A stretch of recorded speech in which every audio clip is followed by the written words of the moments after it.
दोस्तों, हिंदू धार्मिक ग्रंथ रामायण के अनुसार त्रेता युग में श्री राम और उनकी वानर सेना ने लंका पर चढ़ाई करने के लिए राम सेतु का निर्माण किया। लेकिन क्या आपने कभी सोचा है कि यह सेतु आज तक क्यों नहीं टूटा? वैसा का वैसा कैसे ही बना हुआ है?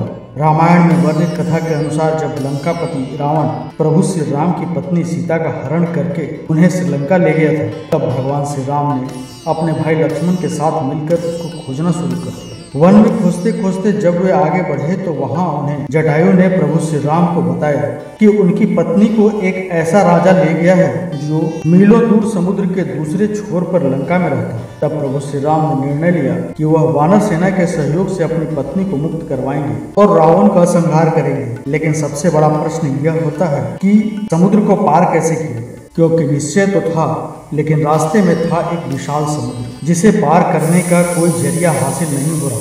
अपनी समस्या के निराकरण हेतु उन्होंने सर्वप्रथम समुद्र देवता को मनाने के लिए उनकी पूजा अर्चना आरंभ की, पर कई दिनों तक समुद्र देवता प्रकट नहीं हुए। समुद्र देव के इस व्यवहार से प्रभु श्री राम को बहुत तेज क्रोध आया और उन्होंने धनुष लेकर प्रत्यंचा चढ़ाते हुए आंखें बंद करके मंत्र पढ़ना शुरू कर दिया। उनके इस कदम से समुद्र के प्राण सूखने लगे और कुछ ही देर में भयभीत होकर समुद्र देवता प्रकट हुए। समुद्र देवता ने प्रभु श्री राम से कहा, भगवान मुझे क्षमा कीजिए, आप तो सर्वज्ञानी और महाशक्तिशाली हैं। आपके मात्र चाह लेने से ही समुद्र सूख जाएगा, पर ऐसा करने से समुद्र का मान कम हो जाएगा, क्योंकि प्रकृति के 5 तत्वों में एक जल भी है और उसका मूल स्वभाव ही खत्म हो जाएगा। यह वचन सुनकर प्रभु श्री राम ने समुद्र देवता को स्नेहपूर्वक उठाते हुए कहा कि तो आप ही हमें बताइए कि ऐसा कौन सा उपाय है जिससे आपकी मर्यादा भी बची रहे और हम उसे पार भी पहुंचे।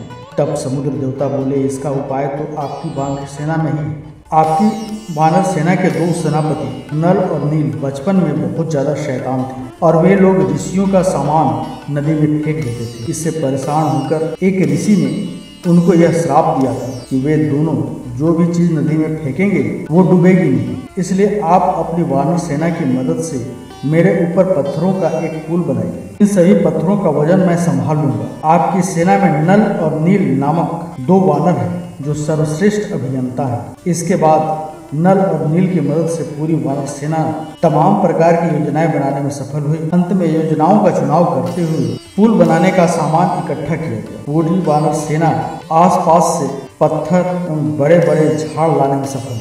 अंत में नल और नील की देखरेख तथा पूर्ण वैज्ञानिक योजनाओं के आधार पर एक विशाल पुल तैयार किया गया। पुल बनाने के लिए जिन पत्थरों का सहारा लिया गया उसमें जय श्री राम लिखा है, इसलिए यह पुल राम सेतु कहलाया। बता दें, जिस राम सेतु का निर्माण जानवरों और भालुओं ने श्री राम के कहने पर किया था, बाद में उसी पुल को भगवान श्री राम ने खुद ही तोड़ दिया था। दरअसल इससे जुड़ी कथा का वर्णन पद्म पुराण की सृष्टि खंड में मिलता है। वाल्मीकि रामायण के अनुसार रावण के वध के बाद श्री राम माता सीता और लक्ष्मण सहित अयोध्या लौटे।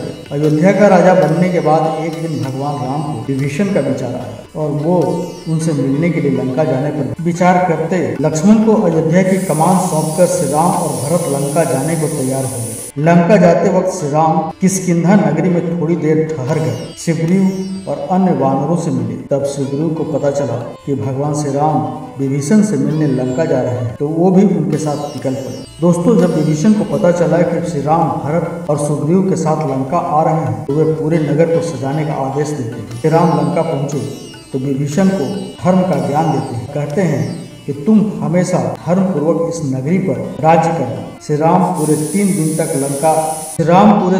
तक लंका में रुके थे। जैसे ही श्री राम अयोध्या जाने के लिए पुष्पक विमान पर बैठते हैं, विभीषण उनसे कहता है, भगवान आपने जैसा मुझसे कहा उसी तरह से धर्म पूर्वक राज्य करूंगा, लेकिन इस पुल के रास्ते जब मानव यहाँ आकर मुझे परेशान करेंगे तो मुझे उस समय क्या करना चाहिए? क्या था?